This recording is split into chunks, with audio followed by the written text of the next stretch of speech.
तो ये मैं आपको बताना चाहता हूं कि इस बार भारत देश पूरी तैयारी के साथ है और इस बार वो संयम नहीं रखेगा जो सिंदूर 1.0 में हमने संयम रखा था। इस बार हम आगे की कार्रवाई करेंगे और कुछ ऐसी कार्रवाई करेंगे कि हो सकता है पाकिस्तान को सोचना पड़े कि उसे इतिहास में भूगोल में रहना है कि नहीं रहना। और पूरा विश्व जो था एकजुट हमारे साथ खड़ा हुआ जब पहलगाम टेरर स्ट्राइक के बारे में जब हमने बोला आप निंदा कीजिए, पूरा विश्व हमारे साथ कदम से कदम मिला के उसकी निंदा की।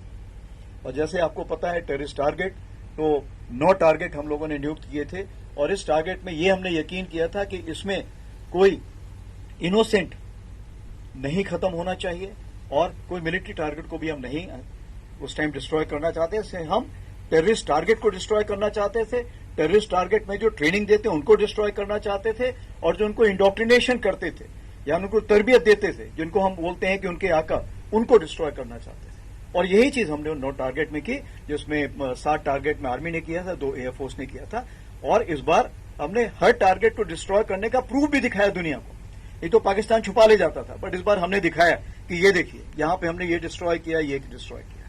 और सारी जो खबर है तकरीबन 35 से 40 तो पहले नाम आए थे, लेकिन आपको पता है कि जब वो उनका 14 अगस्त को उन्होंने गलती से एक लिस्ट जाहिर कर दी थी जिसमें 100 से भी ज्यादा नाम थे जो कि वहां पर लोग खत्म हुए। और ये मैं फौजियों की बात कर रहा हूं जो वहां पे खत्म हुए थे। टेररिस्ट जो हैं वो तो बहुत ही ज्यादा थे, ठीक है, तो टेररिस्ट को तो वो गिनते ही नहीं, ठीक है। तो ये मैं आपको बताना चाहता हूं कि इस बार भारत देश पूरी तैयारी के साथ है और इस बार वो संयम नहीं रखेगा जो सिंदूर 1.0 में हमने संयम रखा था। इस बार हम आगे की कार्रवाई करेंगे और कुछ ऐसी कार्रवाई करेंगे कि हो सकता है पाकिस्तान को सोचना पड़े कि उसे इतिहास में भूगोल में रहना है कि नहीं रहना।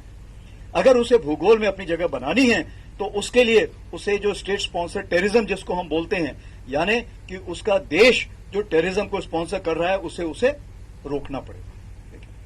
तो आप अपनी पूरी तैयारी करके रखिए और अगर परवरदिगार चाहेंगे, भगवान चाहेंगे, वाहेगुरु चाहेंगे तो बहुत जल्दी ही आपको मौका मिलेगा। उसके लिए ऑल द बेस्ट। जय हिंद। सो फर्स्ट क्वेश्चन रिगार्डिंग ये जो उन्होंने अपने ठिकाने चेंज किया, ऑब्वियसली वो तो एक्सपेक्टेड था कि अगर उनको हम कहीं पे जाके मारेंगे तो उनको अपनी जगह बदलनी पड़ेगी, क्योंकि उनको पता चल गया कि ये तो एक्सपोज हो गया है। सो हमें भी ऐसी खबर आ रही है कि उनके ठिकाने चेंज हो रहे हैं। एंड ये भी खबर आ रही है अभी वो बड़े बड़े स्ट्रक्चर की जगह शायद छोटे स्ट्रक्चर बनाएंगे, जो भी करेंगे ताकि वो अच्छी तरह मर्ज हो सके। लेकिन अगर इंटेलिजेंस अवेलेबल है तो हमारे पास अब कैपेबिलिटी है कि उनके हम किसी भी ठिकाने में deep insight with absolutely accurate targeting हम उनको उनके ठिकानों को नष्ट कर सकते हैं।